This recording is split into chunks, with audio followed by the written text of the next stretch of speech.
are stories that connect us to ourselves and each other. These stories reveal who we are and show us the many vivid, wild colors of our truth. Welcome to Soul Wanderings, where we raise spiritual awareness and foster connections through these shared stories and personal experiences. And now, exclusively on KGRA Radio, I give you your host for Soul Wanderings Radio. Here's AJ. Ooh, that voice. I miss that voice. Hello, Wanderers. Welcome. This is Soul Wanderings, and I'm AJ Rasmussen, your host. We are live on KGRADB.com on video and over on the KGRA Facebook and YouTube pages. And you can hang out on any of those platforms. I hope to have you here with us live. We're just getting on, so I know everyone's piling in the chat room. We love the activity that goes on there. Thank you, Wanderers, for hanging out with us. It's so much fun and so appreciated.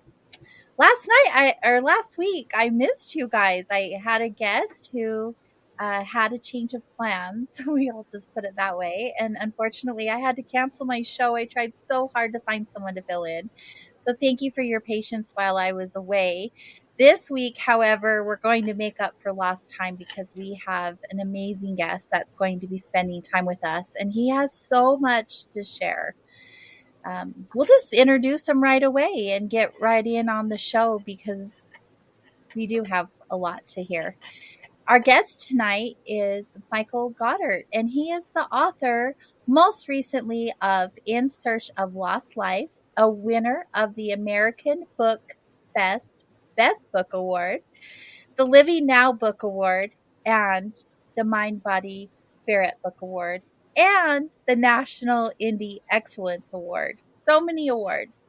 His new transformative book, A New Now, Your Guide to Mastering Wisdom Daily, Achieving Equilibrium, and Empowering Your Nobler Self, gives readers an invaluable guide to awakening and empowering their higher consciousness so that they can readily navigate their life successfully, happily, easily, and discover how to live in their new now.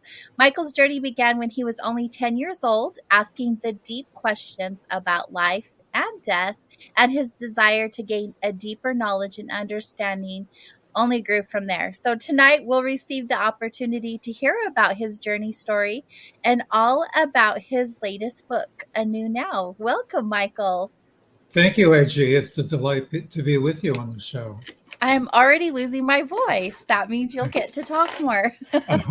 I usually do. It's been a thing all day. I keep losing my voice. So here we are. I'm so happy to have you, and your energy just feels amazing. I am really excited to hear about all of the work that you have done to get to where you are now. And you do have a lot to share, which is just fantastic. And before we get down the journey of your books and how they came to be, I always enjoy the backstory. Like, who is Michael? What was your life like? How did you get on this spiritual path of higher consciousness? And what drove you to create these works of art that you share with the world? But one step at a time, right? Right. Well, it really depends where you want to begin.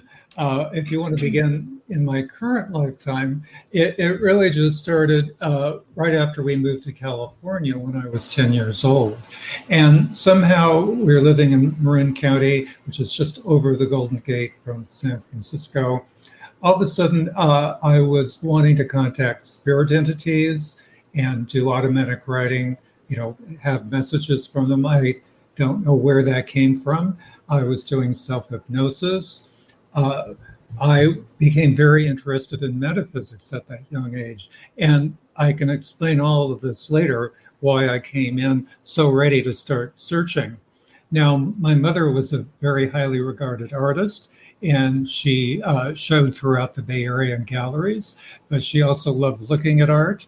And when we'd go into the city, I would accompany her, just me and her, and go to art galleries. But after a half an hour, I would slip away and ask if I could visit a metaphysical bookshop, which was also on Sutter Street in San Francisco. And I would just pull down book after book. I felt there was a book I was searching for, but I didn't know what it was. And my intuition kept telling me, it's not this book, it's not that book. Nevertheless, I did acquire certain books. I read Edgar Cayce when I was 12 years old. And as soon as I came across the word reincarnation, I just accepted it as true. But before that, I had been raising tropical fish since I was 5, and as any tropical fish fancier knows, they can die on you. So I was well acquainted with death, having to flush periodically fish down the toilet, catch them in the net. So I was very aware from the age of 5 that animals die, fish die, I was going to die. But after I turned 11 in Marin County, I really began to confront the fact that I was going to die. I was sort of freaked out. I thought, here is this major event happening. Why isn't anybody talking about it? Why isn't anybody doing anything about it? It was like this dirty, dirty secret that nobody would acknowledge. Mm-hmm. And so I would lock myself in the bathroom and stare at myself and just try to imagine what it was going to be like. And I would break into a cold sweat and my knees would knock and I'd feel queasy and dizzy. And I decided to dedicate my life to discovering the secret of life and death, and to exist with an ongoing consciousness of pure bliss. And I used to pray at night to God. I had started praying just totally on my own when I was 8 years old. And I continued to pray, but I just really prayed thanking God for what I'd been given, all the gifts. So, I read Psycho-Cybernetics. I read a lot of Edgar Cayce. In high school, I was reading Ruth Montgomery. Wow. But I was searching very consciously for a path. And little pieces began to fall into place, AJ. Once when I was futzing around with my fish tank, we were listening to the local news, and there was a story about a man who had walked from San Francisco to Salt Lake City all on his own, and he was a vegetarian. And that was the first time I ever heard the word. And I just intuitively knew instantly I would become a vegetarian. And I asked myself, when would I do that? And it was like, when you become legal, when you're really responsible for your actions legally. I knew it wouldn't go over that well at home. So I made a friend in high school. We were like in a social studies discussion group. And because I lived so close, so far from the high school, I didn't have transportation home. So when we had these meetings, I would spend the night at his home. And it turned out he was searching for a path just like me. So we became kind of searchers in tandem. And I want to, tell all the listeners out there, as far as I'm concerned, the highest calling is to be a seeker after truth and God. That is really why we're here. So we continue to search and check in with each other, even when we, went to college, university. I went to Cal Berkeley. He went to Princeton. And when he visited me in the summer, we knew that meditation was a big part of it. Mm-hmm. Well, to make a long story short, I was going to England. I was a fellow named a fellow from the history department. And I went to England on my junior year abroad. I started meditating at the age of 19. I knew I needed some meditation to tide me over until I found this path. And I was meditating 2 to 5 times a day. You were actually only supposed to meditate twice a day, but I wanted to do it more. And when I came back, I wanted to finish the novel I had started in England. I wanted to spend the summer in Greece. But I was just ineluctably pulled back to Berkeley. And a week after I rented a room in a house, he visited me with his new wife. And as soon as he walked into the room, I knew that this dear high school friend had found what we were looking for. And that was that. And I came onto the spiritual path and I began to meditate. I was initiated at age 21. I made an agreement to meditate at least 2.5 hours a day. to be a vegetarian and lead a good, clean, moral life, and to abstain from all mind-altering substances. I knew intuitively I was going to have to stop any drugs I was taking and drinking. So for 3 years, from 18 to 21, I got everything out of my system and had a lot of fun doing that. But I think the moral of the story is just to really follow your higher sense of knowing within. Each of us is on a very individual path. Don't necessarily look to others or to outside authorities because they don't really know what your path is. You have to discover it yourself. Yeah. Very powerful words. When I have had experiences when I began my spiritual journey, so many people told me it had to look and be a certain way, and it never resonated with me. And for the longest time, I just thought spirituality wasn't for me because that was my experience. I was feeling something inside. I was feeling source energy. I was feeling universe love, like all of these things. But everyone tried to put me in a box. So I really love that you shared that right from the get-go. It's so important. As far as your journey goes, you were asking some big questions at such a young age and reading some big books too. Right. Well, I came in primed to do that. Some listeners may not believe in reincarnation. That's perfectly fine. It hasn't been proven to them in this state of awareness. But I've been actively seeking a path and a master for 3 lives prior to this. So some people may come on a particular spiritual path in their 40s or 50s. They may come across the path for the first time. I really have been actively searching. So I came in primed. I also really kind of came in primed to write my books. There are all kinds of activities that can go on between lives. And so I did a certain amount of meditations on different aspects of my writing. So I would be able to access it. Quite honestly, I just wanted to be a novelist. I wanted to write 10 novels, have 2 made into films, but that hasn't been my destiny. I was literally forced to write nonfiction. And that's a whole story in itself. But the first book, I finally gave up writing. I had an MFA, which is like a doctorate in creative writing. I got that in my mid-30s. And I came back and I had to support myself. So I had a tax practice. I was an international tax consultant. It was a very demanding profession.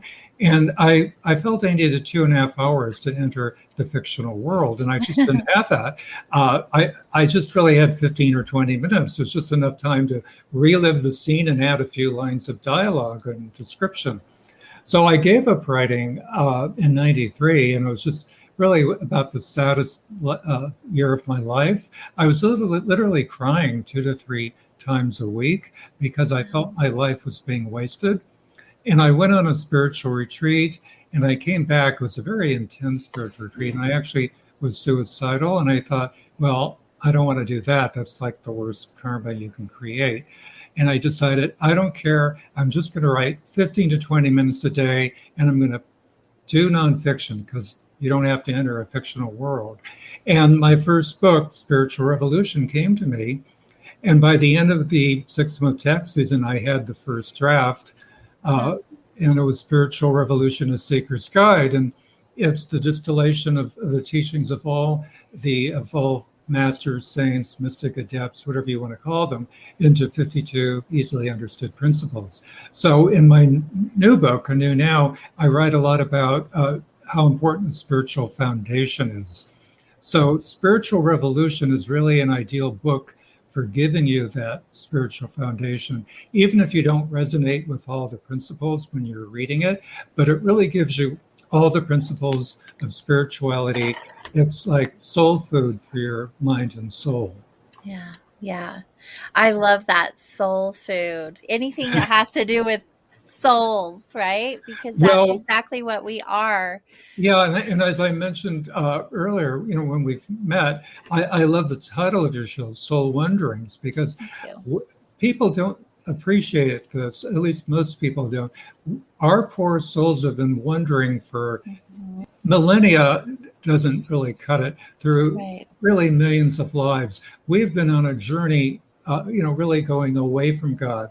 And getting a human life is, I state this at the beginning of Anew Now, it's the most precious gift you can ever receive. It's better than $500 trillion, believe me.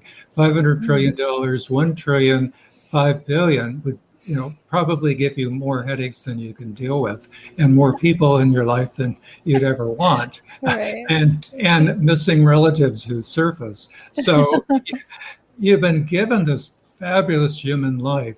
And what do most people do? Well, they know they're going to die, but it's a pretty hard thing to face. So they lose themselves. They think they'll be happy by acquiring material possessions or power or fame, becoming social media stars, anything to occupy your attention rather than the fact that you're here and you're not going to last forever. And as we learned really in a hard way recently, people you love who you thought you'd be seeing for 30 more years or 20 more years, they were taken from you. So Mhm. you never know when your time is up. Very That's the true. challenge of being here. Yeah, I mean, that is part of the human experience, no doubt. So that's like a major message I want to leave with people is you're on a spiritual journey. See what appeals to you. I mean, look within. In my book, I ask all kinds of series of questions you can ask your Mhm. higher self. Each of us really has a higher mind and an inexhaustible well of wisdom. If even if you don't have a high school diploma or you've got a doctorate, you have the sense of wisdom, which is not really knowledge, but it's really operating at your highest mental capacity and intuition, knowing really what is best for you moment to moment. Well, you definitely have an audience who is interested in these types of conversations. So they're going to learn so much tonight, which is exciting. The spiritual journey that we're all on, they're also individual, like you were sharing earlier. And there are so many books, so many gurus, so many leaders, if you will, in the spiritual communities and world. And it blows my mind how misled so many of us can get. Not that there's judgment there from my part saying they're wrong and this way's right, just an observation on the way that things are, done. Yes. No, I'm glad you brought that up. And I really addressed that in my book, Anew Now, particularly toward the end. It's really meant to empower people to further Mhm. them on your search and to really discover what's right for you Mhm. and become independent of other influences and inputs. I mean, it's really a course you can keep with you for the rest of your life in terms of testing and knowing what next. I mean, there's nothing wrong with if you're really moved to drawing a spiritual path out. That's quite acceptable. I'm just going to get a lozenge so I have a clearer throat. You must be picking up on me. I keep I muting my mic because my throat chakra tonight is Well, yeah, it's I've actually done a something's lot of happening. talking. I've done a lot of talking today, which I'm not used to. So my throat has kind of had a good workout. So Well, thank you for hanging in there with us through this mhm, experience tonight. I'm really happy that you're here because you do have so much insight to share with all of us and so much knowledge and mhm, experience that you've had yourself. It's not just something you thought you throw out there. You've actually have been through a lot yourself. mhm. And the cool thing is to me is your dedication to meditation, your daily practice of meditation that takes deep commitment. Tell us a little bit about your relationship with meditation and what it means to you. Well, meditation is quite honestly my highest priority. I mean, there's being as a good a human being as possible, being as kind and loving to everyone who crosses my path. But the first thing I do after I get up and have some water and let the dog out is I meditate. for 2.5 hours. And typically I meditate a little bit before I go to bed. But that's what's required on my particular spiritual path. It's a type of meditation where you're really, your intention is not to come back here in more than 4 more lives. I really have every reason to believe that this is my last incarnation on a physical world. So I'm aware of a lot of the suffering I've gone through. I mean, I've been through unbelievable suffering in this lifetime, physical, emotional, you name it, but also in prior lives because I recovered so many lives. Now, a basic general rule of the physical plane is that mind and souls who come into a physical body, the general rule is that you don't remember your past lives, because if you were to recall all of your suffering and all the betrayals, the knives in your back, you wouldn't want to come back. You'd want to leave and exist on a higher plane. Creation, or let's just say realms of existence, if you don't like the word creation, which rubs some people the wrong way, they're successively higher realms of existence that exist at higher frequencies. So above us, you can call it the astral plane, which is absolutely vast and greater than all the physical worlds. And there you're really existing, in your astral body and in your soul. And above that is the causal plane, which is higher and more luminous and more varied and grander in scale. But that doesn't give justice to the almost infinite number of worlds and way to exist. But beyond the causal realm is the last place where you have a mind. If you're able to pass beyond that, which is a really high exalted state, you leave your mind in the causal and it merges into universal mind. Now, universal mind is your mind's true home. And that's one reason we can't be fully happy here. The mind is not in its true home. I mean, think if you've been separated, think of refugees, all the poor, I think there are over 80 million refugees in the world now. And so most of them, almost all of them, want to return home, no matter how difficult and hard it is at home. I mean, most of them are terribly poor. But think if you got separated, you were on a trip and you were in a hurricane and you ended up on an island, all you'd want to do is to come back home. Right. And that's what your mind wants. It's also where your soul wants. Your mind and soul are separate entities. Their natural habitat are two completely different states of being. So you can, if you rise to a level high enough, you can leave your mind behind in universal mind and exist and journey higher simply as soul and become pure and purer and brighter, more and more luminous. I mean, at one point, your soul can have the luminescence of 12 suns. It's hard to imagine, but we're living under a total veil of darkness. But the thing is, there is mercy and grace. There's always a perfect master on earth. There may be several. And if you're really as sincere in your search, you can find him or her. But that may not be your destiny this lifetime. So that's where one of my wisdoms that comes in the 11 loving wisdoms. I actually write about 33 wisdoms, which came through me automatically. And it's the 11 loving wisdoms, the 11 guiding wisdoms, and the 11 evolutionary wisdoms. And really a key part is the wisdom of grooming. And people may kind of scoff at that title, but I quickly take people through like a higher exercise in physical grooming. I touch on emotional and psychological grooming. But really the point of that chapter is the spiritual grooming you can do. And I give people really 4 options for deciding how you want to focus on your destiny this lifetime.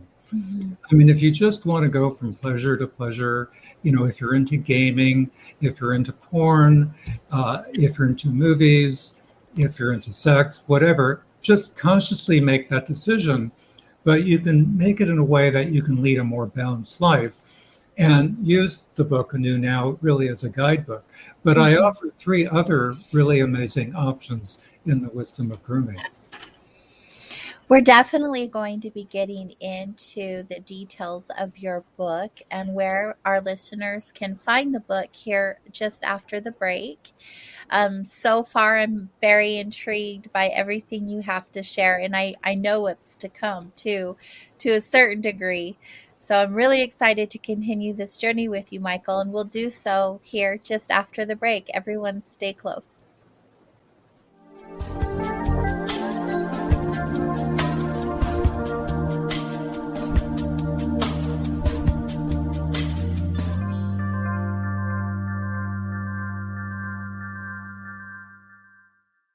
Hey members, the new KGRA-DB app is now available on iOS and Android devices. Gain on-demand access to any KGRA-DB programming. Download any show directly to your mobile device to listen or watch on the go. Go to the App Store and search KGRA-DB.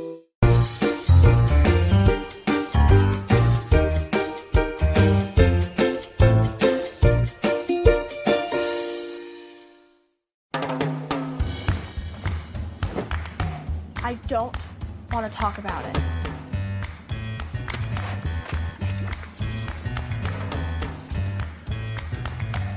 I don't want to talk about it.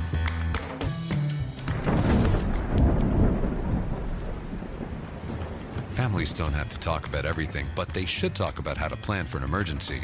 Get tips and resources to make your family's emergency plan. Welcome to the new KGRA digital broadcasting website, thekgradb.com.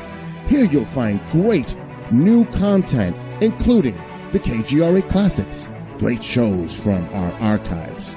You'll be able to see the show times and information so you can see what show is currently on air. The on-air live button, so just go to this section and you'll be able to hear the show live with exceptional sound quality. We also have the Vault section. Make sure to subscribe to get access to great content and special features. We have the make content for our latest news and events, so make sure to sign up and you can be part of our forum. So make sure to check out the new KGRA digital broadcasting website, thekgradb.com. We look forward to seeing you there, and we hope that you enjoy the new website.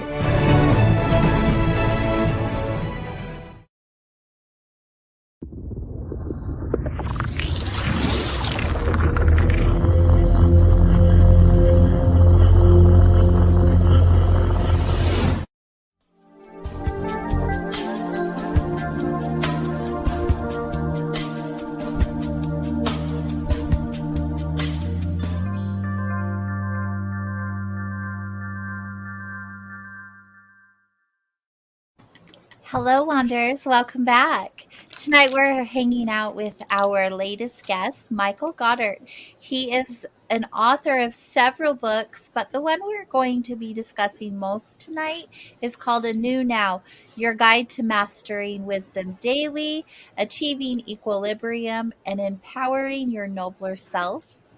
Michael, before the break, we were talking about meditation. You were talking about meditation, and you brought up different planes of meditation.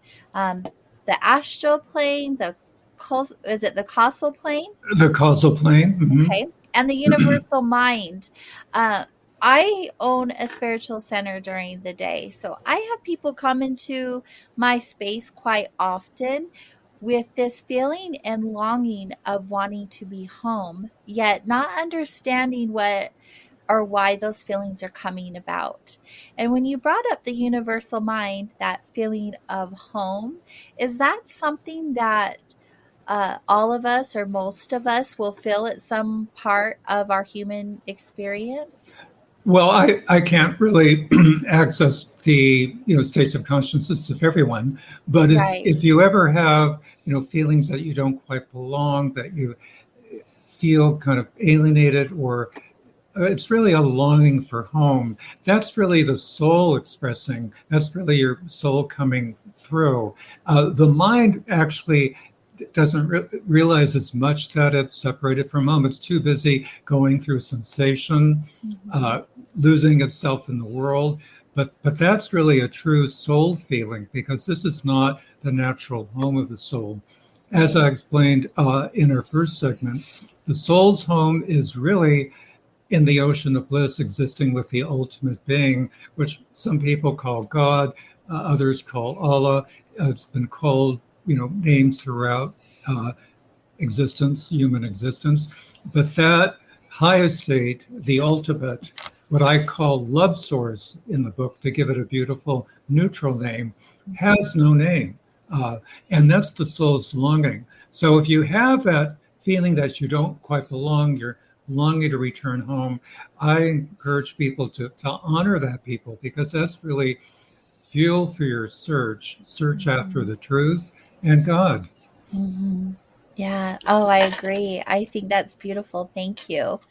So you brought up some facts about your book. You brought up also different keys. You said 11 and 33. Those are really powerful numbers when it comes to spirituality and different angel numbers. Was that intentional? No, not at all. I mean, the book really initially came to me word by word. I got the working title, and the first word for the working title I got was wisdom, and then Mastering Wisdom Daily was the main working title, as I was just taking notes. But quickly thereafter, I intuited 10 keys for achieving equilibrium. But I didn't know I was going to write about 33 wisdoms, but that came through just automatically. And as it happens, 33 happens to be the most powerful master number. 33 is also the number of Christ consciousness. So 11, 22, and 33 are all master numbers, with 33, being like the grandest of them. And then the 10 keys are simply, the 10 keys that came through on their own. And I write about them in 2 different chapters. I have the first 5 keys and the second 5 keys. I also write about the 5 sources of wisdom and the 5 prerogatives of equilibrium. Those are toward the end of the book. And the other chapters are, the first chapter is a new now, and then there's a new vision after I write about the 11 loving wisdoms. We have the new vision, which is a very productive chapter filled with content. And then the last chapter is a new vision. A new you. So this is really a companion, a course you can use for the rest of your life. As part of it, I want to mention that I introduced the Journey Journal at the beginning of the book. And I'm sure so many of us have read wonderful, inspiring books, many that are really practical, that resonate with you, but I don't know about other people. At the most, I'll remember 2 or 3 things after reading the book. And after 2 or 3 weeks, I couldn't tell you what they are. Yes. I just, I can remember very specific information, but, different principles and whatnot, I can forget. So to allow people to get the most use of the book, and really to have a companion, a very private, intimate companion on their spiritual journey, I introduced the Journey Journal. Now, you can call it whatever you want. I just felt it was appropriate to call it Journey Journal. In the book, I give guidance on how to use it and all kinds of alternative names you can use. But also you can download it from my website. It's actually a Word document. And if you prefer to write in a journal by hand, which is very creative, you can transfer that into the Word file or type it. And since we're talking about it, I'll just share my website, which I see is on the screen. It's Goddart.com, Goddart. Think of God and Dart. If you don't have anything to write with at the moment and your memory is as weak as mine, just think of a dart coming from God, a love dart coming from God. And that should help you remember the name of the website. And it's in the section called Free Media. Actually, you can just download that easily and listen to other interviews. So let's get back to what we were discussing. The Journey Journal is so catchy, I just have to say. Oh, thank you. Yeah. Yeah, well, we are on a journey, and I read about, we're going through these rolling hills, and you may encounter chaparral or desert or a dense forest. But the thing is, you can't see beyond the hill in front of you. So when you're in a valley, all you can kind of see is what's in front of you. When you get to the top of the next hill, you can look down in the valley, but your view may be blocked by the next hill. So really, we all we need to do is do our best to exist in the now. Yeah. Don't be constantly pulled back by the past. If there are things that really bother you, there are all kinds of therapies, and I mentioned some of them in the book, or modes of therapies that you can resolve issues from the past. You don't need to be consumed in the future, because the place of power is now. And the whole idea of the book, I mean, we live in a really turbulent time. On one hand, our world seems to be going to hell in a handbag, to use a cliche. It's getting more and more toxic. On the other hand, so many people around the world are just raising their consciousness and giving and contributing to others. So it's like we're having increased positivity and negativity. So being in your new now, in your point of power, and learning how to access your higher sense of knowing and your intuition, that is really your best tool for navigating your present reality and raising it to the level of a new now. It's a wonderful experience. Yeah. So you brought up the 33 wisdoms. Do you mind sharing any of those with us?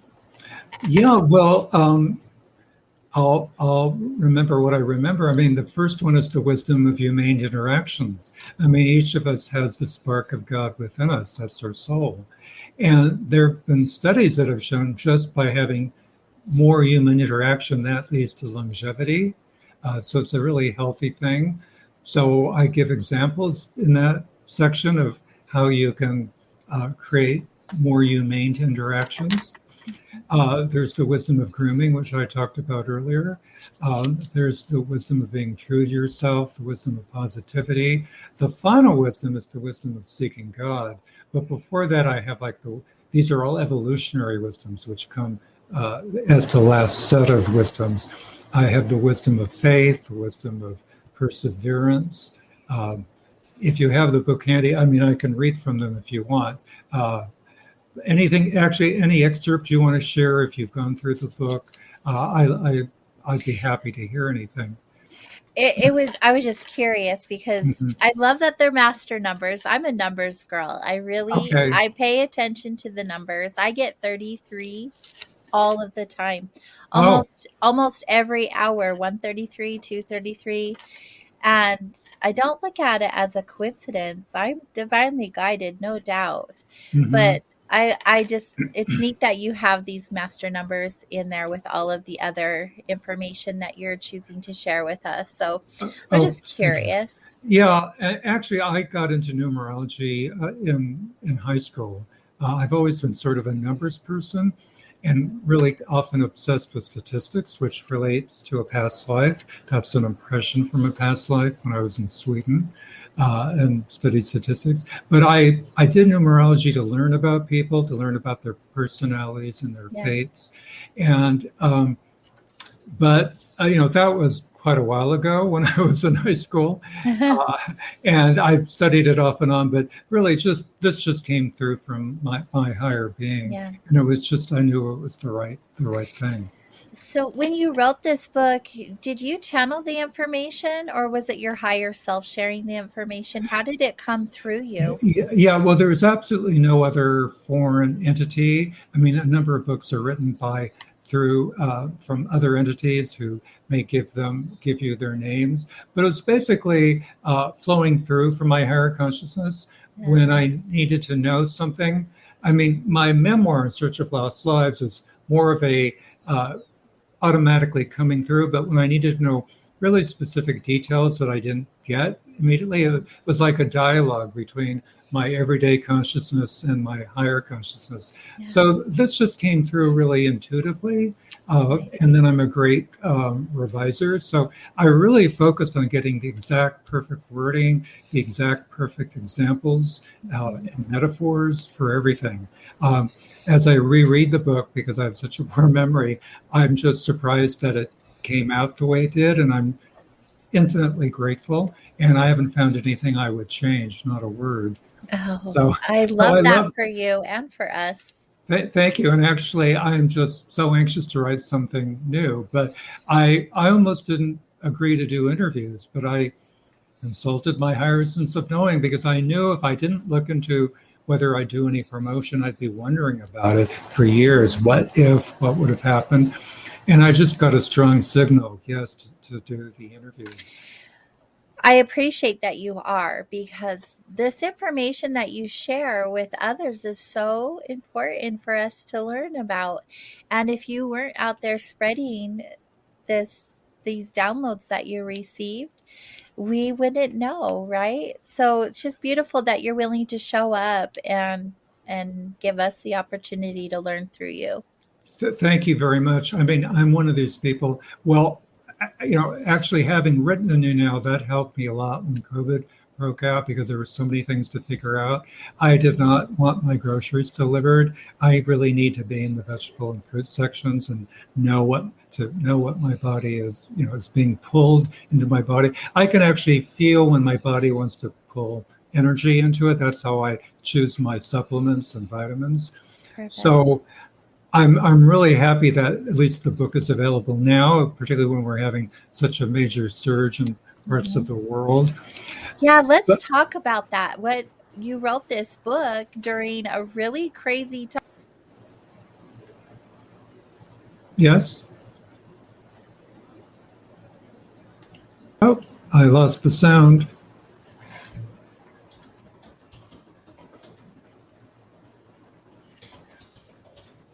We may have lost AJ, Michael, but you could continue with that. She should be joining us back shortly. Okay. Well, what I was actually saying before that is that I'm basically kind of a hermit, and even though I'd written the book and it helped me a lot, I really had an easy time adjusting. All my local friends but one fell away. The only people I really saw was this one friend every 3 or 4 months and medical appointments, and everybody was masked. But I was able to adjust, and I'm happiest when I'm just meditating, writing, and reading my novels, and maybe watching a really good show for a little bit after dinner. But I really do love talking about spirituality and personal growth.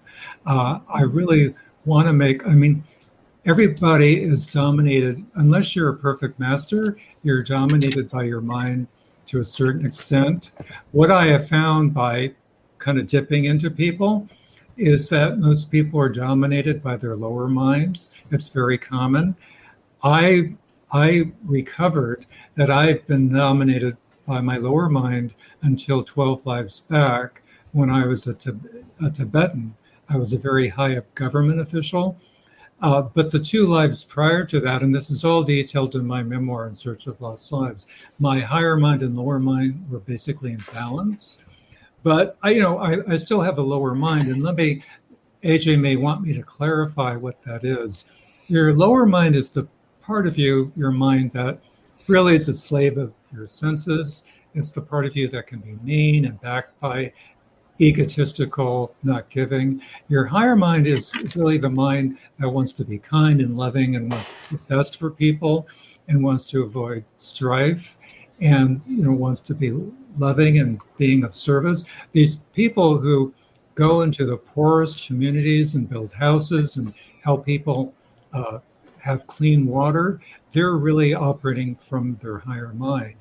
So what I discovered from recovering so many lives, that I've been on this journey of what I call spiritualization, where I'd have different experiences that in effect spiritualized me. It was like adding a piece to the puzzle to prepare me for this very demanding spiritual path I'm on now.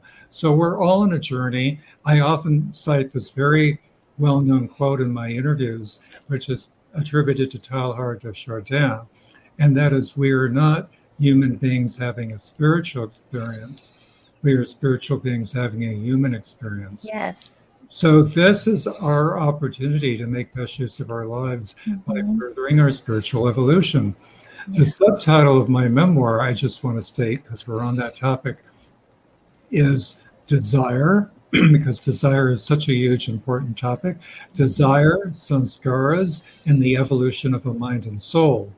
Now, before I get to Sanskaras, in the title, mind and soul are joined by an ampersand. That's that funny squiggly sign, but there's no space between them. And the way I insisted over my publisher's initial objection that they stay co-joined is that your mind and soul are knotted together. When you came down through higher spiritual realms, you took on the association of a mind, and your soul has been stuck with this mind throughout time, incurring all this action and reaction in different depths. So sanskaras is the second word in the subtitle, and that is a Sanskrit word for past impressions. And that's what you carry with you from your past lives. Okay, so a lot of us come here to be human, and some of us are very, very human. And when I say that, I mean we're not aware of all of the spiritual things that are actually taking place, right? Right. I mean, we're laboring under a cowl of unknowing, like a cloud of unknowing. When you're born, you have like this cowl over you. I mean, women, I'm sure, are far more familiar with it than I am. Women who've given birth, that is, and a lot of there's so many documented cases of really, really young children remembering who family members were, having contact like with the other side. But as you come into your aging process, that cowl really hardens over you and you lose a lot of these higher faculties. So kind of one of the general laws of existence is that you don't remember your past lives. So we're laboring under this cloud of unknowing, as I call it. And but the whole challenge is to awaken further. And it's really, each of us has that potential. Even if it's a little bit, even if it's, I mean, one of my lives, I was just realizing that when I killed animals to eat them, that they were living creatures. I didn't realize that. I mean, and I had that little awakening, and that really instilled in me a respect for life. Now, I didn't become a vegetarian. It wasn't meant to be that lifetime. Yeah, but you are now. Which I am now. Thank God. And that doesn't mean that I'm telling people they should become a vegetarian, but do a little research, what you're pulled to do, and realizing that whenever you're creating pain and hurt, that's an action that requires a reaction. Yeah, exactly. Exactly, yes. And also, with that being said, those who haven't entered into a spiritual awareness, they're still getting pulled in that direction. And some of us receive that experience in this lifetime, and sometimes it happens in another. Right. And you may not meant to. I mean, some people are not meant to return to their home. They're meant to kind of continue in the creation. And that's fine. That's part of their plan, and they won't have any desire to. I mean, my mother never, despite all the reading she did and really being interested in what I was going through, she never ever believed in an afterlife.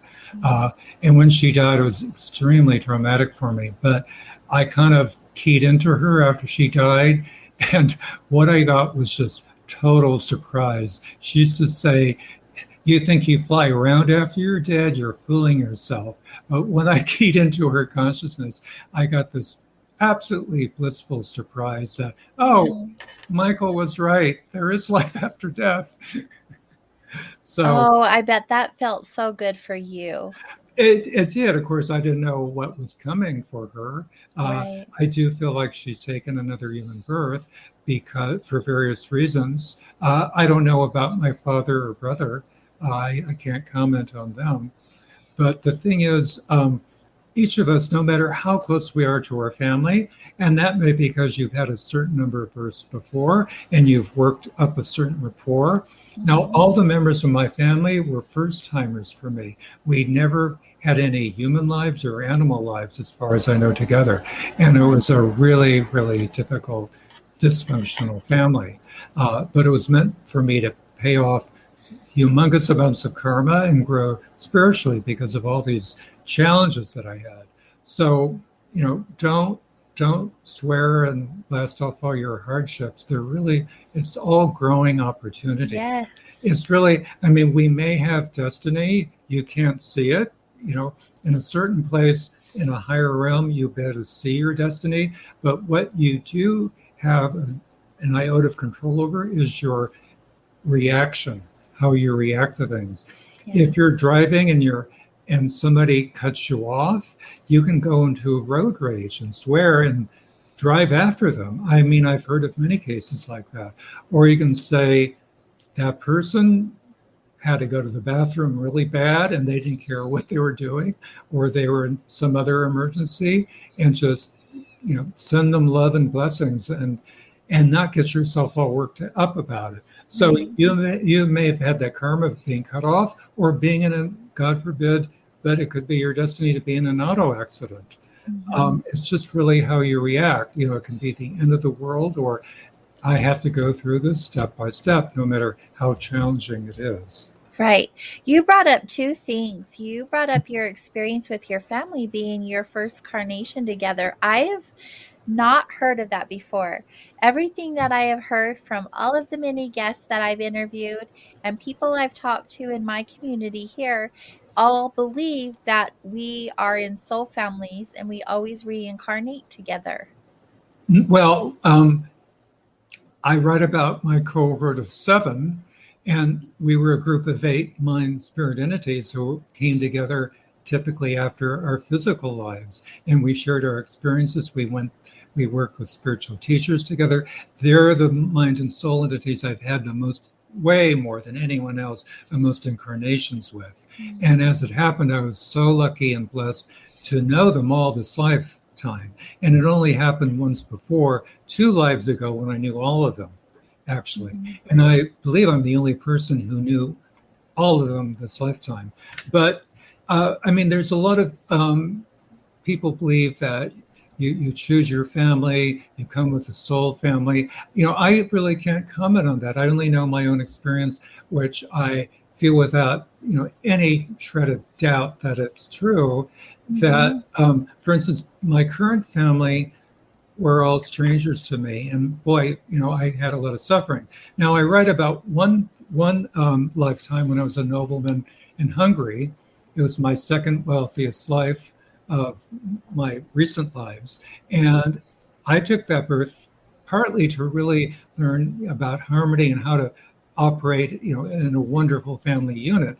And all but one of those members we'd had multiple lives with. I wouldn't call us a soul family, but we had known each other and worked together. I also write about 3 great loves. I actually don't believe in soulmates. What I call these very, very special love connections are great loves. And each of them, we'd had 4 or 5 lives together, never as lovers, but as family members, as friends, that type of thing. And it was just on a much higher level than any kind of marriage. I had all kinds of marriages where we didn't love each other, but I loved my children, Yeah. It's just one thing I can emphasize. I feel it's just really individual. Like the idea of giving birth used to freak me out. In all honesty. Like I thought, gosh, if I was a woman, I don't think I could do this. I don't know how they do it. Well, what I recovered is that on Earth, I've really almost all the time been male. The number of times I was female, I've never given birth. However, I did recover lives on my 2 earlier planets where the denizens were far more spiritually evolved generally than those of us on Earth.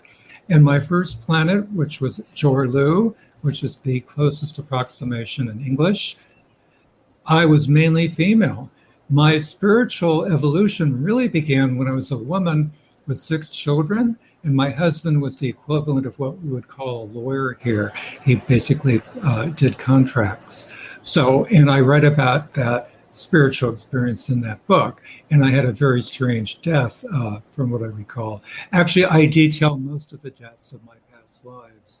I sort of like, every way you can die, I've died. It's really quite remarkable.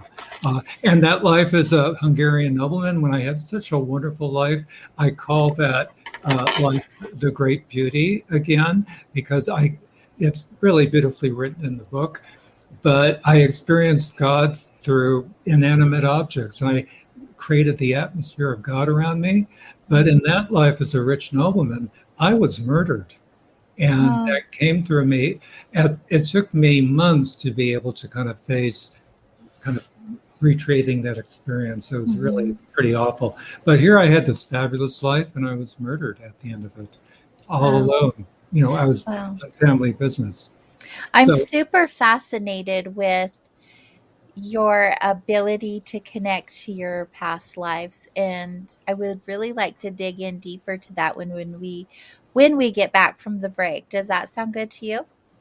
Fine, wherever you'd like to go, I'm Yeah, happy it's to just so come. fascinating, and I feel like our audience also agrees when we talk about anything past lives. People want to know more.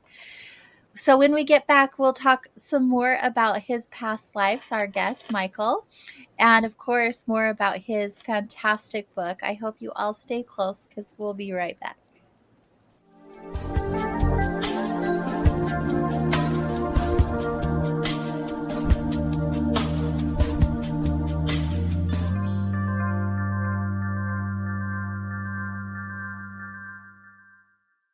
Hey members, the new KGRA DB app is now available on iOS and Android devices. Gain on-demand access to any KGRA DB programming. Download any show directly to your mobile device to listen or watch on the go. Go to the App Store and search KGRA DB.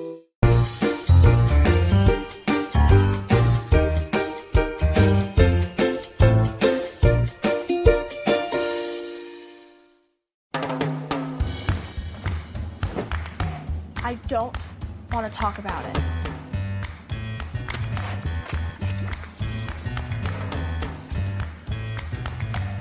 I don't want to talk about it.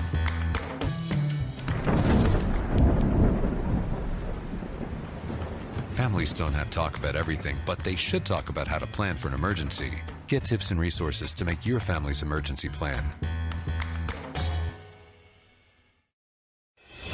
Welcome to the new KGRA digital broadcasting website, thekgradb.com.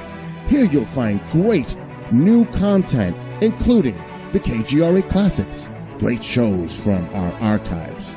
You'll be able to see the show times and information so you can see what show is currently on air. The on-air live button. So just go to this section and you'll be able to hear the show live with exceptional sound quality.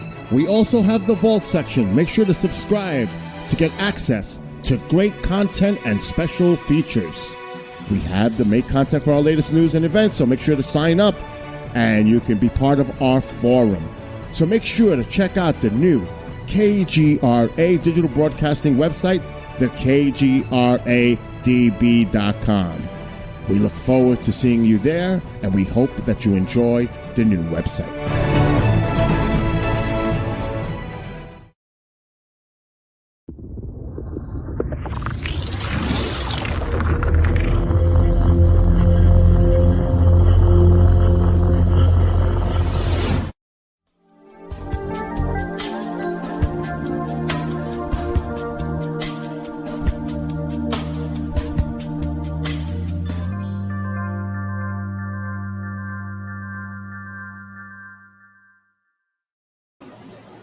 Hello, my wanderers. Welcome back.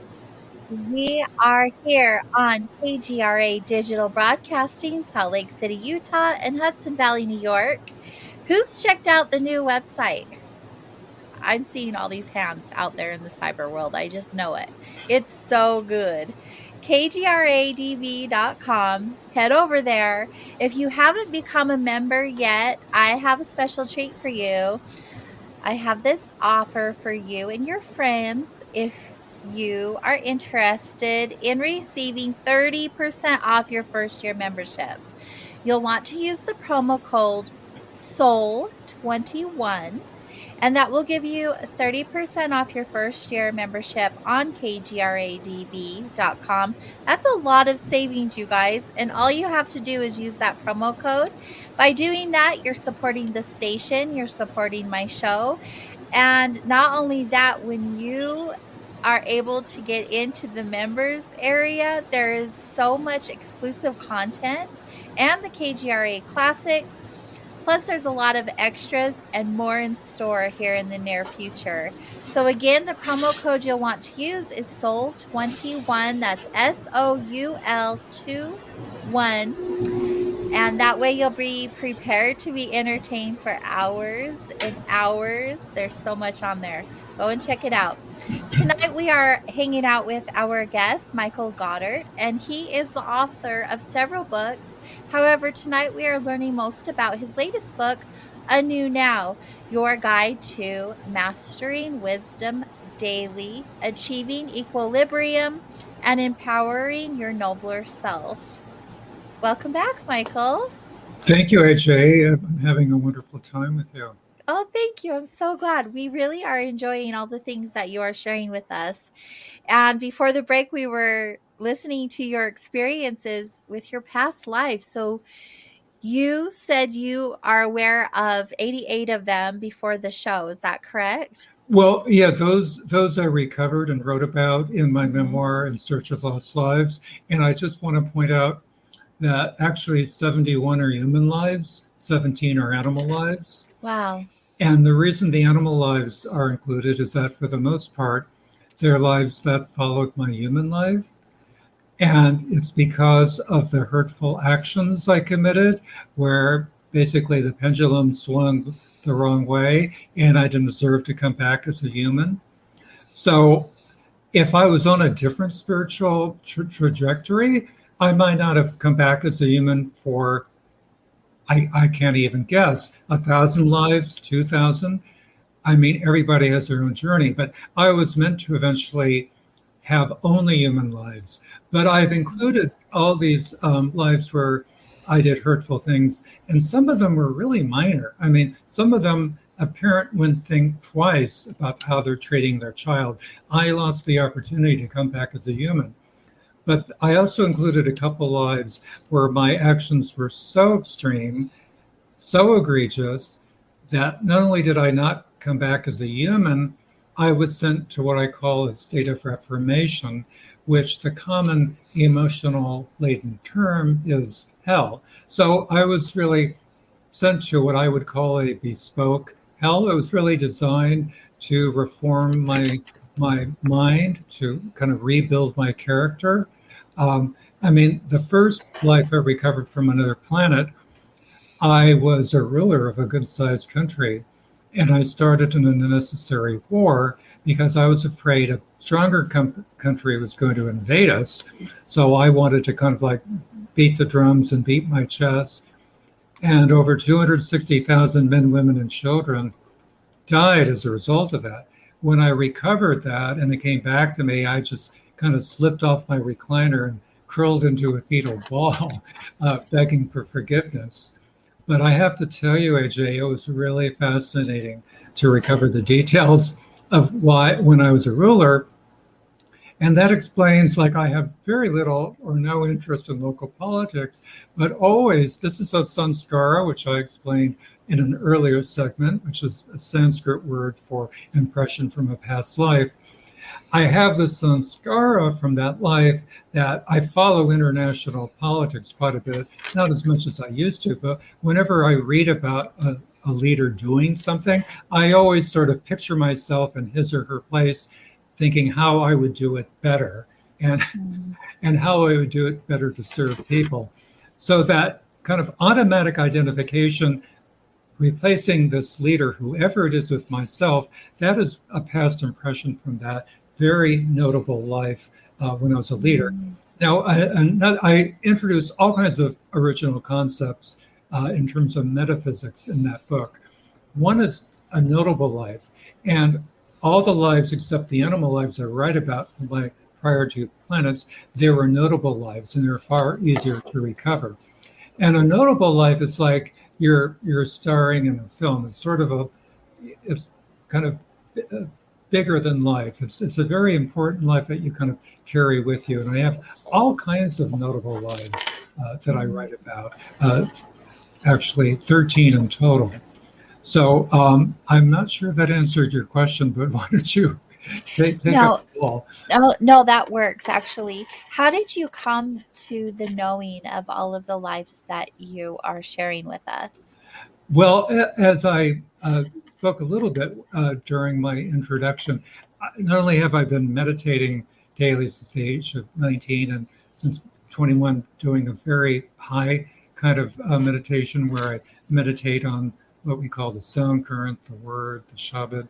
I've been actively working on my intuition. And this is explained more in the introduction to it.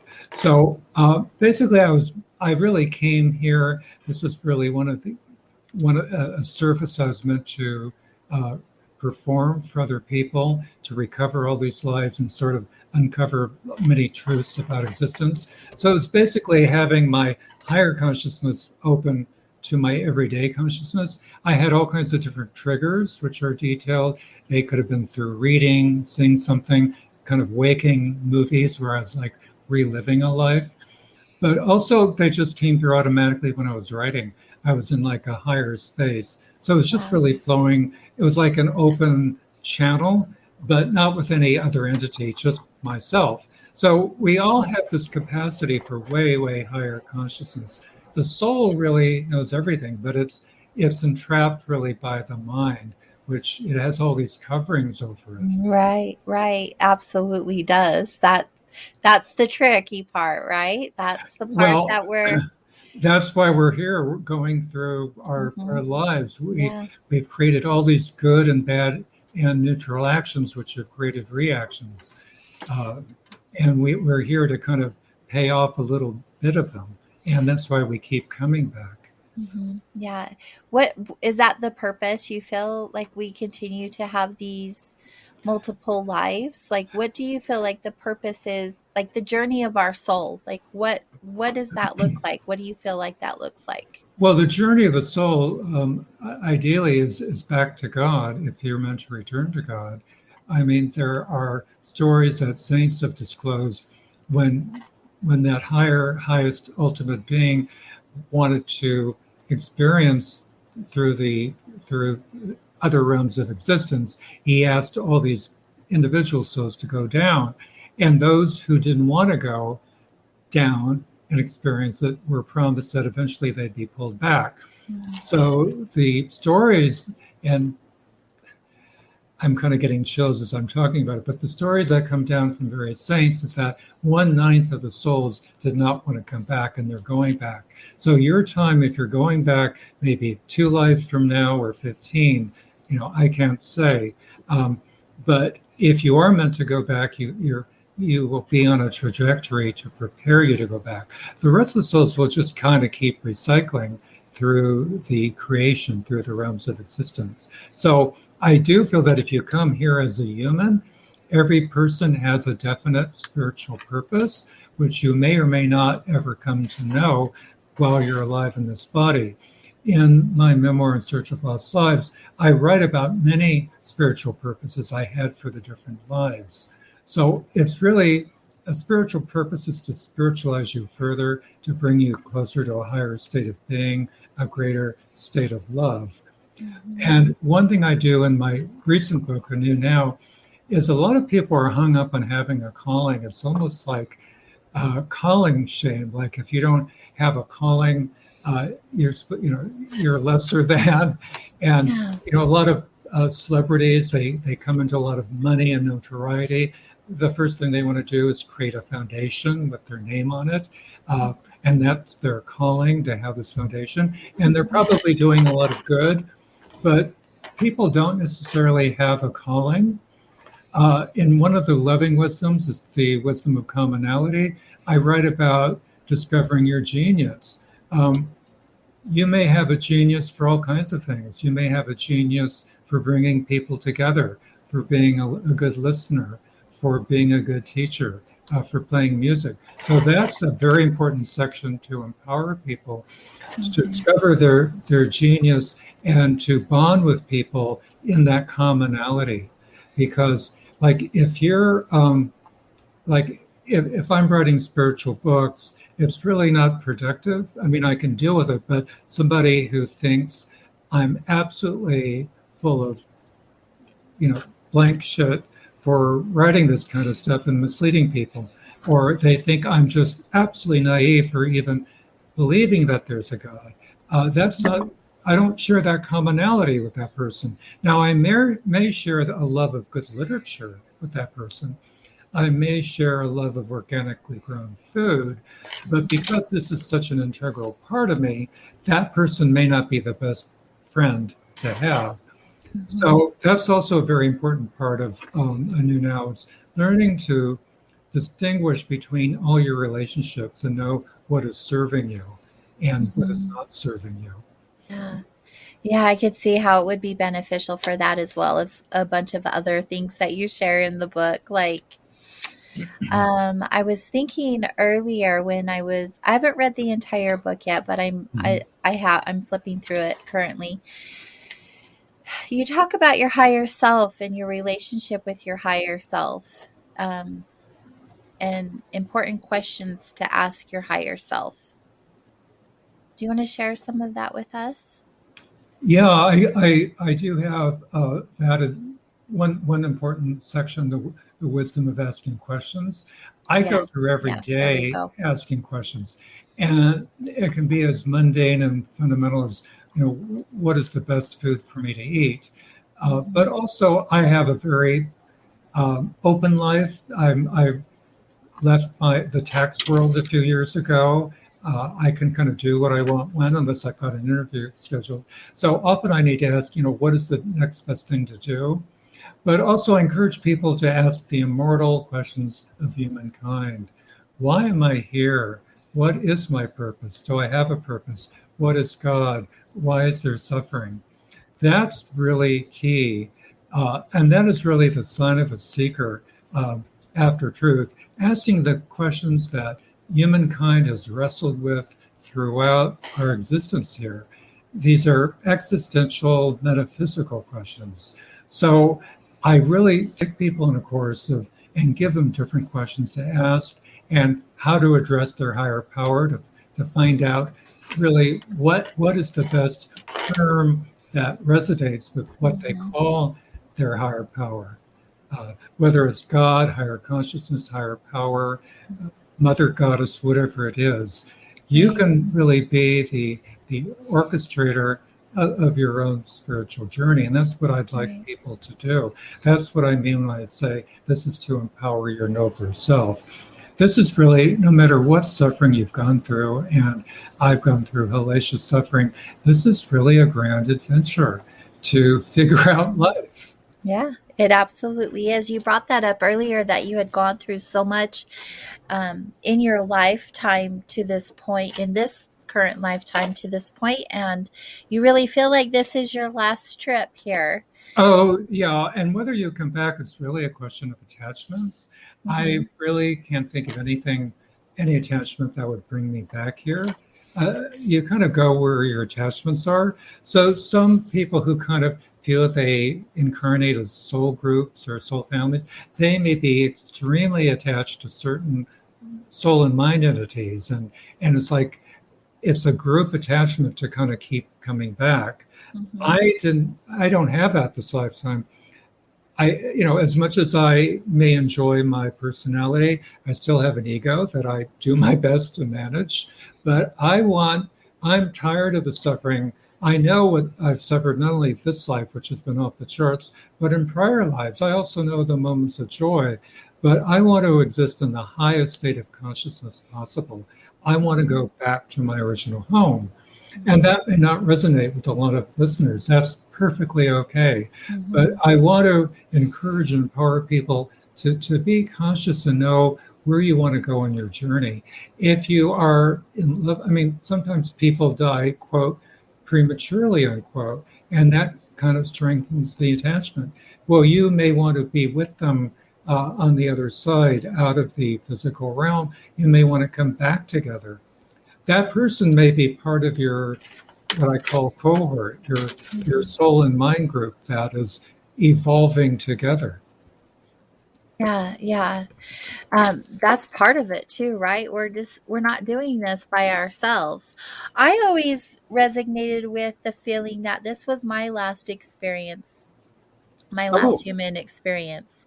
well, Uh, it may be, and some people, are, if they've done such fabulous good works, they may be rewarded to going to a heaven.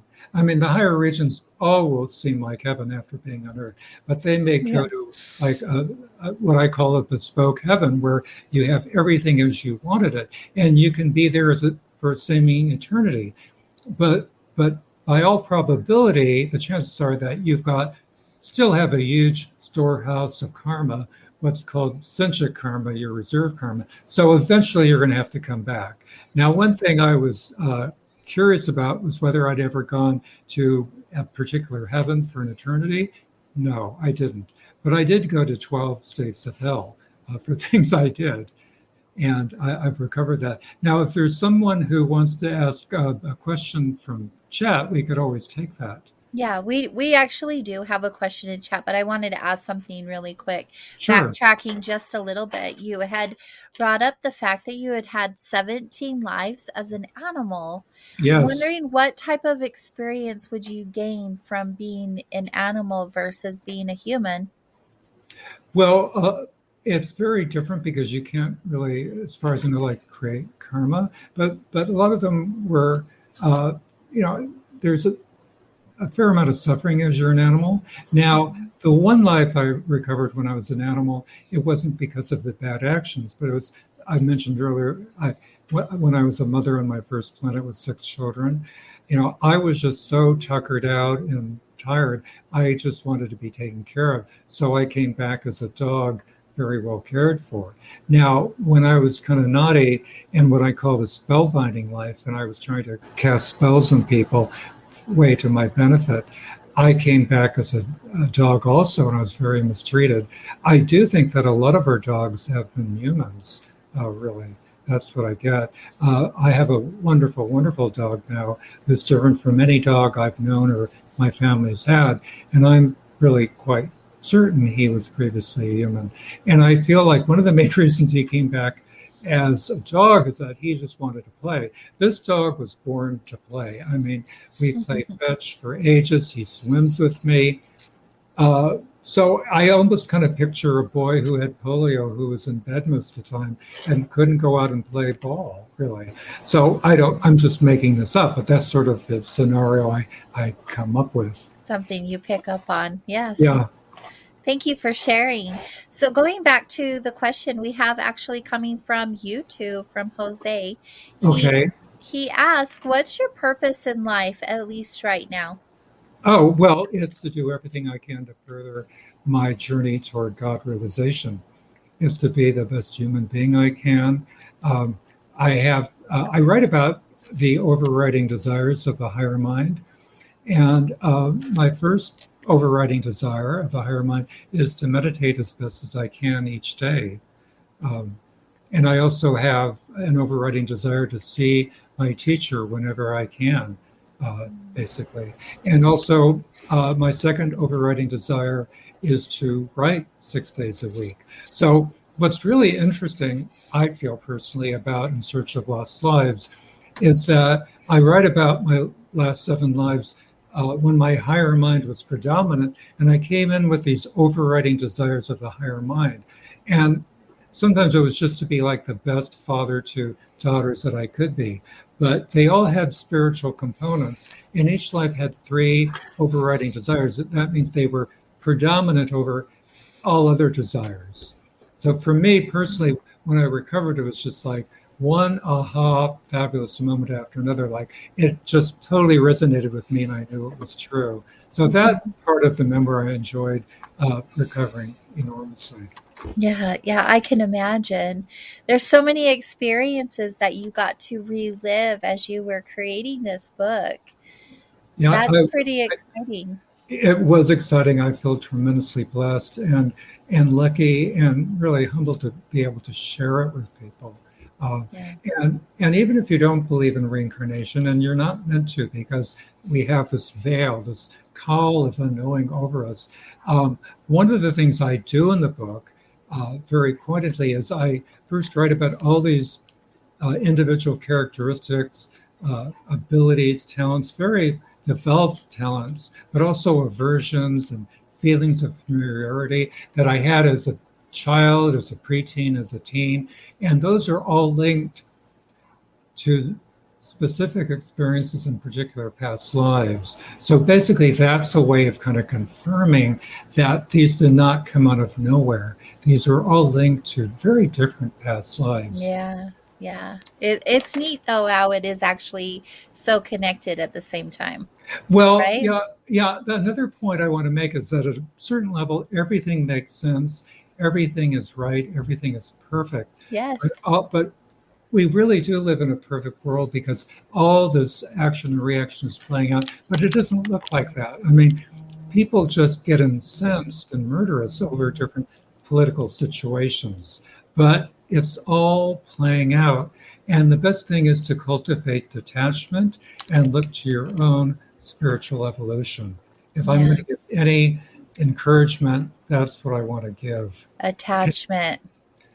Well, take responsibility for your spiritual evolution Yeah. and cultivate detachment, but you can't really forcibly detach. The best way to detach, really, well, there are two ways. I mean, the best way is to become attached to something higher, and that's where, like, my meditation comes in. I'm Mm. Through my meditation, I'm automatically being detached. But another thing is, and this really helps if you're ever in a difficult family situation. Like I was just talking to a friend who had to go back east and they're really dreading it. And I said, just be an actor in a play. Each lifetime you're in a play, you're given a script, you may not see it, but you're speaking it perfectly. You know, being as loving and kind as possible. People are who they are. You can't really change people. The best you can do is model good, loving behavior and be a good human being and So true. give people the space to be themselves, really. Mhm. Yeah, so true. And some of that is so challenging to us. And I'm not sure where the disconnect is or if that's just part of the human experience, but Well, I know from where I've come and where I am now, my level of understanding where people are instead of making assumptions or whatever that looks like is so different than it was 10 years ago, right? Because we right. grow. And that is one thing that I've noticed in me. One of the biggest changes in the last 10 years is we do not know what someone is going through. That's a really important point. And we don't know how they're suffering, what they're going through, what hold Mhm. their mind has over them. But because we've been talking so much about past lives, we don't know what past lives they've gone through. We don't know their whole history. I mean, Right. some people have resented me for coming, for being on a spiritual search and journey so young in life. I mean, I've experienced some kind of veiled and outright resentment. But those people didn't know what I went through my prior lives. I mean, I was exhausted my last life when I was English. I call that my English seeker life. And I was lucky because I was part of a family run business. But I spent much of my life reading book after book, searching for what I really didn't know what I was searching for. I only knew that I was searching and I didn't find what I was looking for. So Yeah. we Yeah. don't know the full story. There's really no reason to judge, and you're helping yourself by not judging. But remember that people, particularly family members and peers you've known when you were in school, they can really trigger things easily. Mhm. They can Yeah. trigger your ego. So, a very much part of a new now is be aware of and manage your ego. That's one of the 5 practices I mentioned in A New Vision. You bring up ego. Do you feel like it is a little bit healthy to have some level of ego involved in your human experience, or do we need to strive to have zero ego? Well, first of all, you really can't eliminate ego forcibly. And just being here, we have ego. So unless you're a fully realized saint who kind of assumes a personality, you're going to have ego. The thing is to be aware of and manage your ego and do those practices that can elevate you beyond your ego. So a lot of people exult in expressing their ego, and that's often to the detriment of other people and other living beings. I mean, some people are completely dysfunctional and ego driven, and they do a lot of harm. So you do have an ego. There are meditations that can soften it, eliminate it, raise your vibration, but be aware of it. I mean, the great Buddha, I mean, in Spiritual Revolution, my first book, I kind of repeat what the great Buddha said. Before you speak, first ask, is it true? Is it necessary? Is it kind? So also develop an awareness before you talk. Oh, yes. Yes, so good. Slow down and really think about what you're about to say or share. And observe its effect on other people. One thing I write about in A New Now is develop your observer muscle. As a writer, that's something I've had to develop, and people have noticed it. Like I would enter a room full of people and activity, and they would spy me, kind of taking stock of everything and seeing how people were interacting, and they liked that I did that. Observer muscle. I like that. You've got it. All you have to do is develop it. Yes, definitely. I really like that terminology. We have another question in the chat room over on YouTube. If you are listening to us live, that's a good place to go over and check out the show on video. This question comes from Charles, and thank you for the question, Charles. Many people have a feeling that this particular time is special and important. What do you feel about that, Michael? Well, what immediately comes through is that it's individual. This may be a special, important time for you. It's always the best time for awakening further.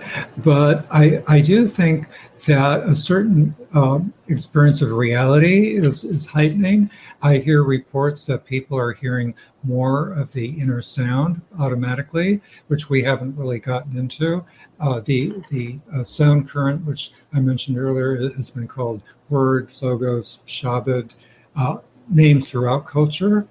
So I think it's also a special time for your own spiritual evolution and to be aware of it. I do feel personally that the forces of negativity, but also the forces of positivity are growing stronger and stronger. And Yes. definitely our dear planet, Mother Earth, is going through greater and greater stress. And I think we're going to have some very challenging times ahead. Frankly, I was not surprised one bit by the pandemic. It had been on my radar, although I didn't think about it all the time. But a lot of people lived through it. I don't write about it in Search of Lost Lives, but when the pandemic hit, I kind of revisited the Spanish flu in England, and I lived through that. And Wow. I was really lucky because my parents lived in the countryside in Leicestershire. And even though our work was in London, I was able to spend most of the time at home. And my dear cousins were just a few miles away, so we would get together and enjoy each other's company. So I survived the Spanish flu when so many Wow. people died. But what's really deeply ironic is that 19 years later, I did die of the flu all alone. Only one person knew where I was, and they had no idea I was dying. So I have no idea how and when my body was discovered, but I died of the flu when I was 43 years old after Wow. surviving the Spanish flu. And what for me is really fascinating about that is that my second time abroad as a foreign exchange student, I was at university in England at work, not far from my home of Leicestershire. And a few weeks after landing there, I developed a really bad, serious case of the flu. So bad, in fact, that I had to be hospitalized.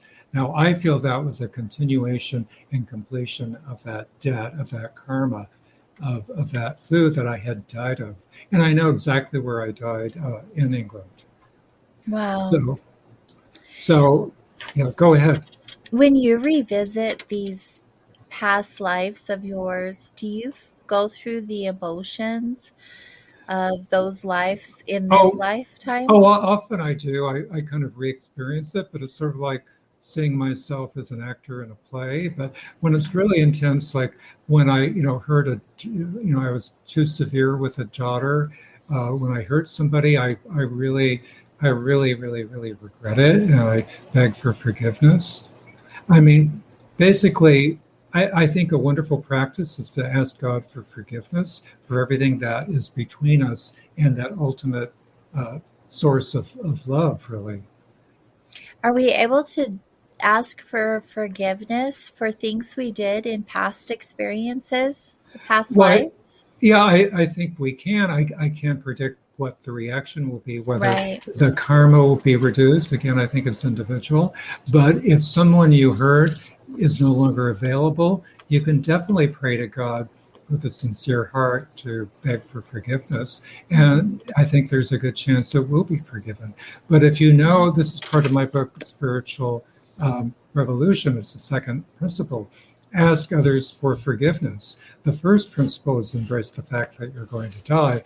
The second principle is ask others for forgiveness. So if you're aware that you've wronged anyone, really kind of create and inculcate a humble heart and figure out what is the best way to approach the person, either through letter or in person by phone, and really come to grips with what you did and ask for forgiveness. It's really for your benefit and also the other person so they can move on. They may be holding a grudge.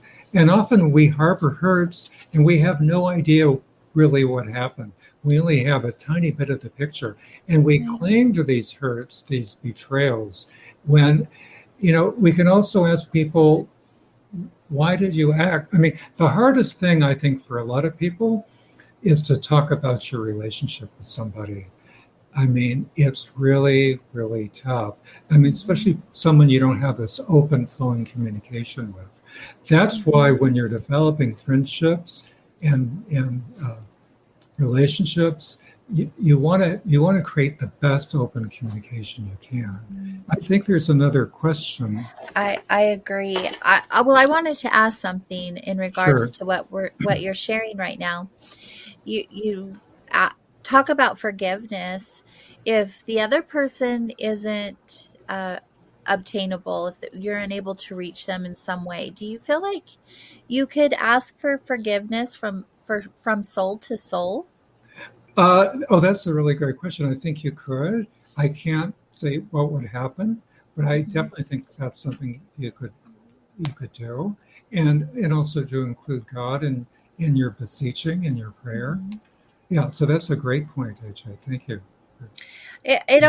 I'm always curious because through my experience in assisting others during the day, a lot of them are feeling, guilt or what shame or whatever that looks like for something they've done to other people. And when those other people aren't available to um, ask for forgiveness and make amends, I was always curious if we were to meditate or send energy their way or that forgiveness soul to soul, if that's something they would feel energetically or not.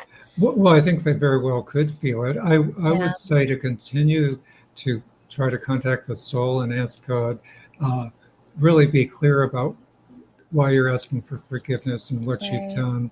And you may really feel an energetic shift. Now, you may, when you pass over, be able to see and know what effect that had.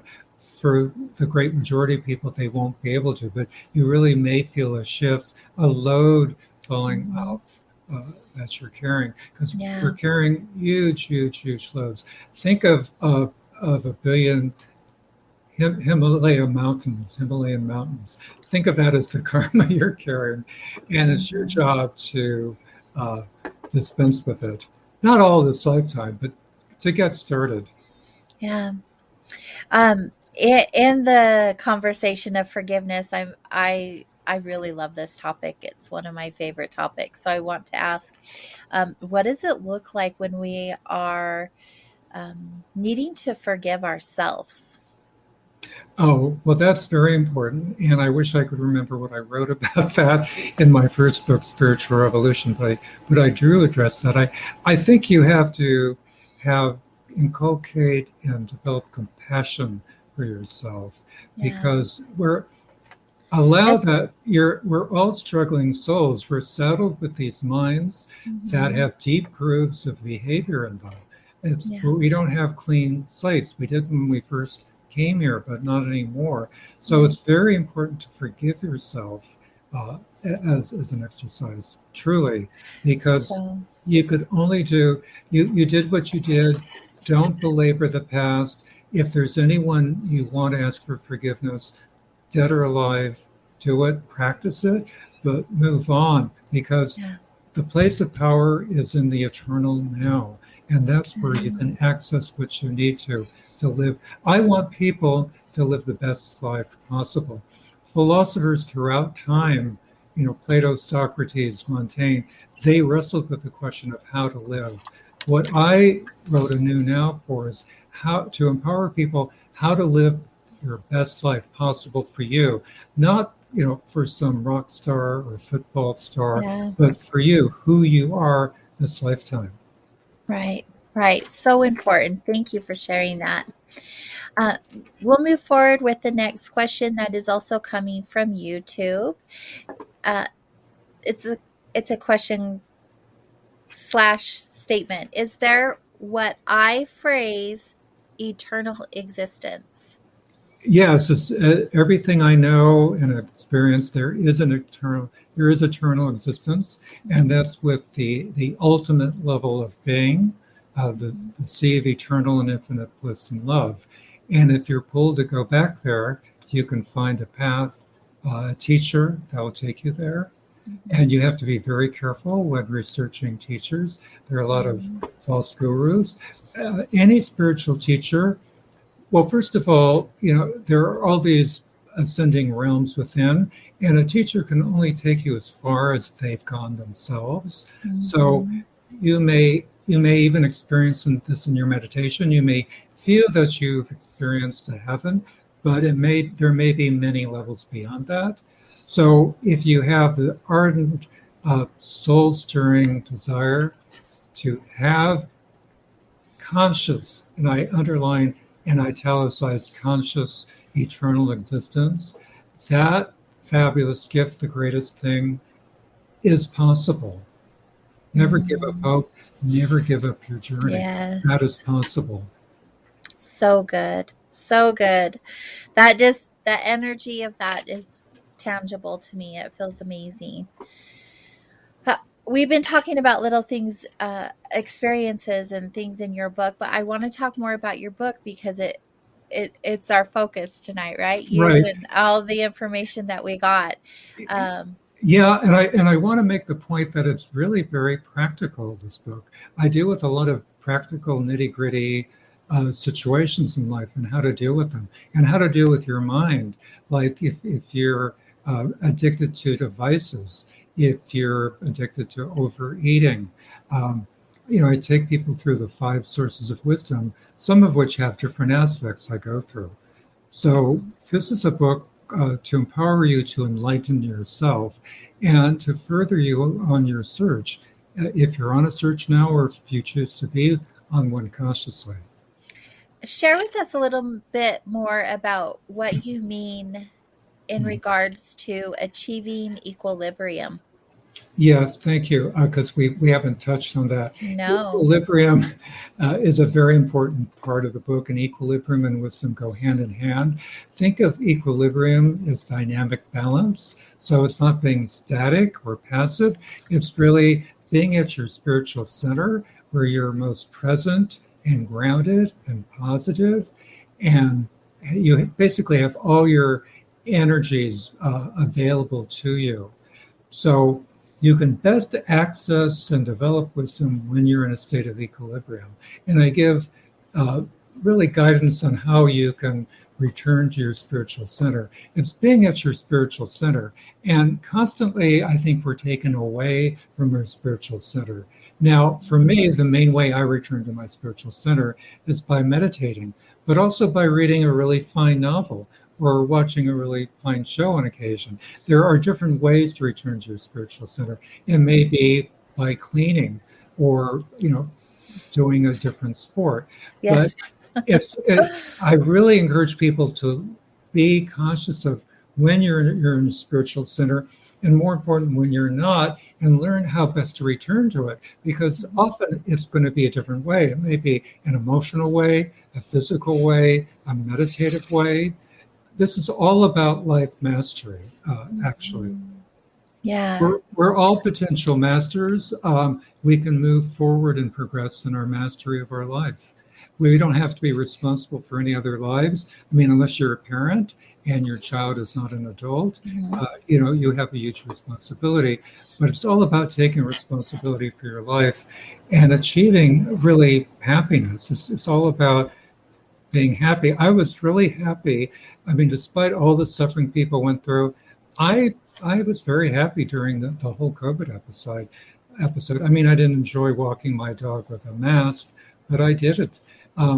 I've these last few years, even though I've undergone unbelievable physical suffering, I've been just so content. I've been really grateful for that. And I could be thrown tomorrow into a situation that I hate, but I think I would be able to pivot to a place of greater contentment and deal with that. Right. And what do you give that awareness to? Is it because of your meditation? Is it because of your life experiences? Well, it's really due to so many things. It's due a lot to all the work and progress I made in past lives that I've brought with me. It's in developing my higher mind, and that became predominant over my lower mind. It has a lot to do with really seeing perfection on earth in a particular saint or master. That has helped me indescribably. So it's through my meditation, it's through my intuitive work, it's through a whole bunch of things to gaining that awareness. But each of us has it. I mean, Yeah. the soul is infinite awareness. It's just, it has all these coverings over it, which I Right. describe metaphorically in the book. Infinite potential. We have it. All of us do. We do, and this is your chance. I mean, I can't comment on other soul journeys, but I do know from what different teachers have said that it's very rare to get a human birth. I mean, I think I've had so many because I'm meant to be leaving, but I do know that in my earlier human births, there'd be hundreds and hundreds of years between human births. So Really? yeah, I mean, for the recent lives, it's been like 12 or 13 Earth years, which is a really, really unbelievably short time. I mean, time is different in the different planes until you leave time altogether. Um, without without time, there's no death, really. They go hand in hand, time and death. But I don't know if people fall down lower than an animal. When I lost my human life, I never went down to a bird, which has lower consciousness than animals. I mean, there are certain like basic elements of existence. They're called tattvas in Sanskrit. In English, they can be called earth, fire, water, and ether. I think I'm leaving out one. But humans have really akash, ether. That is the power of discrimination. That is why we can incur karma, because we have the power of discrimination. We can know what is right and wrong. So if you go up to somebody and stab them with a knife, which I write about in one of my lives, I was not very popular with this one person in this life, and I was coming back from a meeting, and he was hiding, and he came from behind and stabbed me in the back. Well, that person had the discrimination to know that was wrong. So I don't really know. I didn't access whether that was my fate karma or not, or whether that person was creating a new karma. I may have stabbed him in a prior life. I don't know. Mhm. I mean, I'm not getting caught up in those details, but we Mhm. have the power of discrimination to know right from wrong. And a Right. lot of people really get off. This is their lower minds now, and going for the jugular. I mentioned this earlier in another interview. I had a best friend who's a very highly spiritual person, but she unfortunately had a very deep mental groove where she got off on gossip, gossiping about people we knew in common and people I didn't know. And I tried every which way to get her off that track. It was like derailing a runaway train. She could not stop. So she had the discrimination, but she gave into her lower mind. I know for a fact that her higher mind was predominant, but that didn't mean that her lower mind, the mean part of her, wouldn't take over at times. And I think because we had such great and open communication, she took advantage of it because she said I was her favorite person to talk to. And unfortunately, when we were talking about theater and books and spirituality, it was wonderful. But when she got off track into gossip and backbiting, I had to suffer from it. And eventually, I had to let go of that relationship. It wasn't Right. serving either of us. And that's Right. very unusual for me to do because I'm a very committed, loyal friend. Would you also look at gossiping as an addiction? Yeah, I sure. Well, for some people, would be. It's a real indulgence people can enjoy. I mean, a lot of my spiritual friends, they love hearing gossip. Now, some of it may be positive. When I Yeah. would talk to people, I'd say, is there any news you want to relate? I want to hear, neutral news. I don't want to have gossip. I don't want to know how somebody screwed up. Or I don't want to hear backbiting. It's really negative and hurtful. Hmm. Right, right. Well, you're not there. It doesn't resonate with your vibration whatsoever. And when you're surrounded by others who are doing things that no longer resonate with you, it's a good indicator that you need new friends, new surroundings, new Right. experiences. And that's what a new house was all about, is developing the consciousness of what resonates with you. Yeah. Like, you may, just to use a kind of a common example, you may want to move and you may go on different trips, testing out different places. Well, one thing you have to do is feel how that resonates with you. Yeah. Now, um, I may be moving in the near future. I don't know yet because I'm not living in the future. But a place I may have thought about moving to, but I didn't resonate with, that may change because I'm in a different place in time.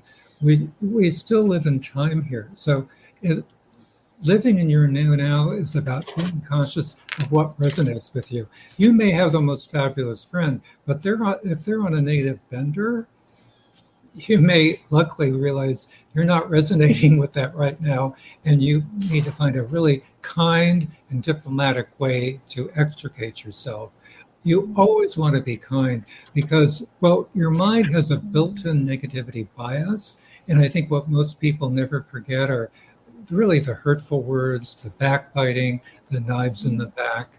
So I can't stress that strongly Yeah. enough, to always be kind and humane with everyone whose path you cross. Right, right.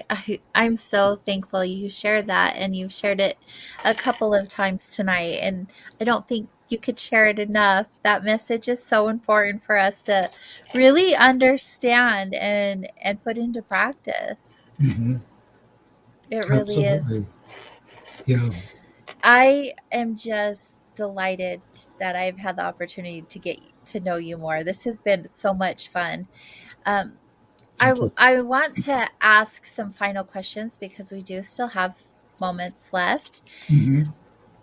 If someone were entering into a new awareness in their lives, such as spirituality, and being new to this, because it can be really scary and uncertain, just like if you were to start any other belief, right? You want to Hmm. dig into it. Do you have some words of advice for others other than getting your book? And we'll share with everyone how to do that Sure. here before the show ends. But do you Yeah. have any other words of advice that you could give to us? Yeah. Where to start, what to do, what is what is helpful, those what to avoid, those sorts of things. Yeah, I mean, I would say look down, and the first golden bricks of your yellow brick road are in front of you. So I would say take baby steps, take careful steps, develop your sense of knowing, your sense of what is next, what resonates with you. You may have no interest in meditation. That's perfectly fine. You may have no interest in yoga. I mean, explore. This is what life is about. Do research. Talk to other people. Listen to them. You don't have to follow and take in what they say, but you're on an adventure. I mean, this is your chance to explore. And I want to emphasize, I can't emphasize it strongly enough, the true you is spirit. You're on a spiritual journey, whether you know it or not. And your spiritual journey this lifetime may simply be being a good parent, being a good brother or sister, and learning how to be kind rather than energizing your anger or other lower passions. I mean, you may have an issue with gambling. I live in a place where there's a lot of gambling going on, believe me. And it's been really kind of wonderful to see a few friends of mine ask, why am I doing this? What am I gaining from it? So it's really, you have the power within you to sense what's next and how to further you on this adventure of life. And maybe the word spiritual you don't like. Maybe you're religious. Well, that's actually, I just want to state what religion is. Religion really comes from the Latin religare, if I'm pronouncing the Latin correctly, and that means to bind back, to bind back to God. So all religions were really originally, they came in the wake of saints after masters came and shared their teachings, and they're all about going back to God. But that may be just too overwhelming for you. It may be just simply taking a yoga class and enjoying that. Whatever it is, it may be reading, listening to tapes. Just trust yourself, trust your better self. And actually, that's the whole section in my book that you can enjoy. It's really not about judgment. It's really about listening within. Mm-hmm. Yeah, and trusting your own intuition and your own higher self. Exactly. Oh, so beautiful. I want to make sure everyone has the opportunity to learn more about you if we didn't get all of the questions answered, and Mhm. also have the opportunity to pick up your books. You have several great books out there. How can they do that? Well, if they want to read excerpts, I invite people to visit my website, Goddart.com. That's Goddart, God for God, Dart for Dart. And there you can listen to interviews, read excerpts, download the Journey Journal. I have a very interesting essay about signs that I was coming on the spiritual path since I was a child, signs I've recovered. And from there, if you want to get the book, you can click over to Amazon if that's where you're buying your books. Otherwise, you can go to your other source where you buy books. So I invite people to go there. My book page on Facebook is actually More Bliss, which is a finished manuscript. It's the sequel to Bliss, my second book. And I'm on LinkedIn and Facebook as Michael Goddart. Those are my author pages. So good. You can find him on all of the social platforms. Right. Fantastic. Twitter, and all kinds of interviews are out there. I'm doing quite a few interviews, and I'm really having a lot of fun doing it and What talking about this. you originally didn't want to share like this out in the world like this, but No, now that you are, what's been your most enjoyable thing about sharing your books with the world? well, so much of it has been meeting these wonderful, amazing hosts like yourself. I feel like I have Mhm. all these new wonderful friends I'm going to stay in touch with. And it's sort of like I feel like we've started an ongoing conversation. So I like to articulate spirituality. I really find that I enjoy it. I'm naturally an introvert, a very strong introvert. I just would prefer to write and lead a quiet life of reading and writing and meditating. But I'm finding that it's really a lot of fun to show up and talk, even for a 2 hour show, Yeah. you know. So I'm just really loving the experience and I want to continue it. I'm really itching to get back to writing and write a new book. So eventually I'll probably just do a few shows now and then. But it's been purely enjoyable every single show, and I'm so grateful to you, AJ, for having me Thank on your you. show. It really is so good to have you here. I'm curious though, you're feeling a new book coming into your awareness. Is that something you already have began or? Well, I may have begun. I was taking notes, but then it's been very time consuming, all the logistics, and it had been time to do the interview, so I had to put that on a back burner. And then I'm hoping to do a show where I've been before, but I have to kind of create a huge volume of new material for the show. Mhm. And that's going to be really, really fun. So I think I'm going to do that before I write the new book. Um, but eventually I will. And I have like a new project that's on the front burner is figuring out where I want to live next. If I want to stay where I am or if I want to move, that's very exciting and very complex. But I'm just Mhm. going to take it step by step and know how I feel, what feels good, what feels right. I'm doing my homework. I'm doing lots of financial calculations and projections, which I can luckily do. Yes. And I'm going to do a lot of exploring. Yeah, with my tax and financial background, luckily I can figure that out. But I'm doing financial stuff I've never done before, actually, because I think I may be buying a more expensive home. So that, I always wanted to move to a cheaper area. So this is a really new challenge I'm taking on. And on one hand, I have a perfect environment for me and my dog, but uh, final messages don't live with regrets. I mean, I have friendships. When I was traveling, I didn't get the person's contact information. I regret that we didn't have that opportunity to get to know each other better. So I always think, 10 years from now, if I'm going to be lying in bed thinking, why didn't I look into this? Why didn't I develop this relationship? Yeah. So that's following your intuition. Don't put judgments on things. If you resonate with something or someone, let yourself explore it. And that So is a good. spiritual journey. So good. So, so good. Thank you for leaving us with those final words of advice. They resonate with me deeply, and being present here and now is just the theme of my current being present here right now life. So it's so good. Michael, it's been such a pleasure to have you here soul wandering with us tonight. Look forward to your new works that you're going to be putting out into the world. And thank you so much for your time and energy this evening. Oh, you're most welcome. Thank you. It was really a delight and fascinating to be with you, Soul Wondering, on your show. Thank Thank you. you. And to all of you, our listeners, of course, we would not be here without you. You make this show what it is.